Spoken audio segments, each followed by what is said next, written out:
So Cloud's in Smash Brothers. Awesome. And nobody seemed to be able to predict this, except for maybe a small handful of people, which is including myself.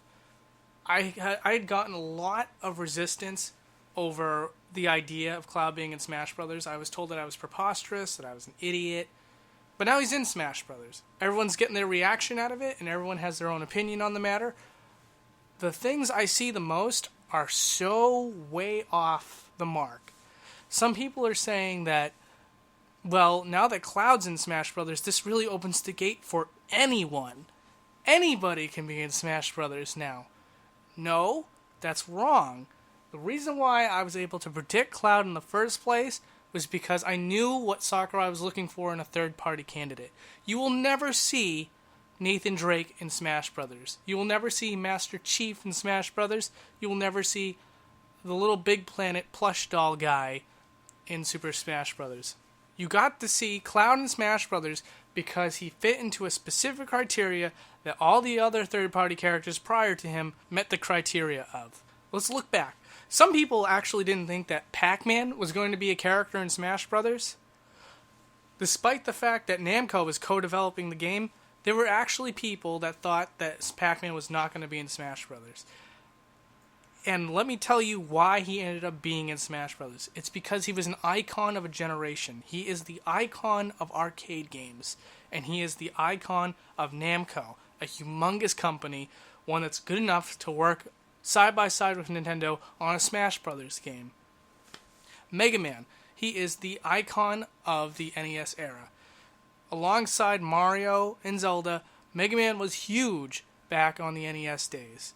And he is the mascot for Capcom. Sonic the Hedgehog was an icon for the Sega Genesis era. He is the flagship character for Sega and continues to make games that sell great to this day. But back then, he was humongous because he was the Mario of the Sega company. And Ryu is, again, the biggest icon in fighting game history. You cannot meet somebody that has some sort of understanding of video games who doesn't know what Street Fighter is and understands who Ryu is in conjunction with all the rest of the cast from the Street Fighter 2 game. So now let's go back to Cloud.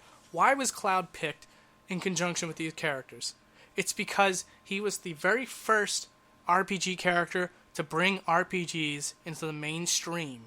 He is the biggest icon that Square Enix, a humongous company, a company just as relevant and as important, as successful as Capcom or Konami or Sega or Namco. And Cloud Strife, whether you want to admit it or not, is the flagship character for Square Enix. Now, there was a lot of resistance. Everyone said, well, the criteria has to be that the character was relevant on a Nintendo platform. That was never said, and I think it's really dumb to have ever thought that was the case to begin with, when you consider the fact that the very first third-party character to come onto the scene was Solid Snake. Did everyone just kind of forget about that? Yes, he had a game on the NES. Was it super duper popular that everyone talked about the NES game for years to come?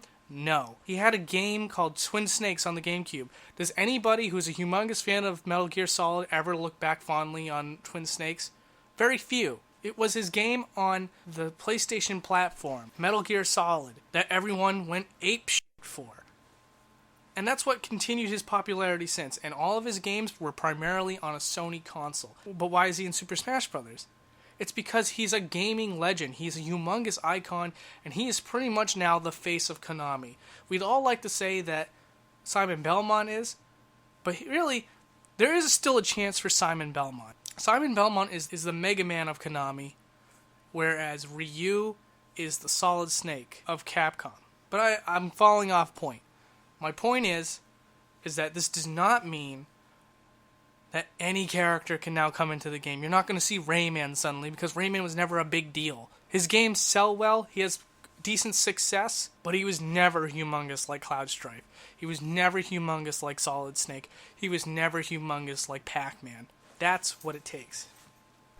And lastly, one other thing I want to talk about is a lot of people are speculating that because Cloud Strife is in Super Smash Bros., the Final Fantasy VII Remake has to be on the NX. Not the case. I mean, I would be ecstatic if it showed up on the NX, because that would be the platform that I buy it for. But I put a lot of faith into the fact that it's not going to happen. Do we have Street Fighter V come into the Wii U? No. Did we get Metal Gear Solid 5 on the Wii U? No, we didn't. Sakurai and Nintendo have no ulterior motives to put these characters on a Nintendo platform. They put these characters in the game because they recognize them as gaming legends, and they want them to be part of the roster so that they can be part of something historic. And yes, it is historic, and that's all that matters. We have Mario, Link, Cloud, Sonic, Mega Man, Pac-Man, Ryu, all on the same game. That's nuts.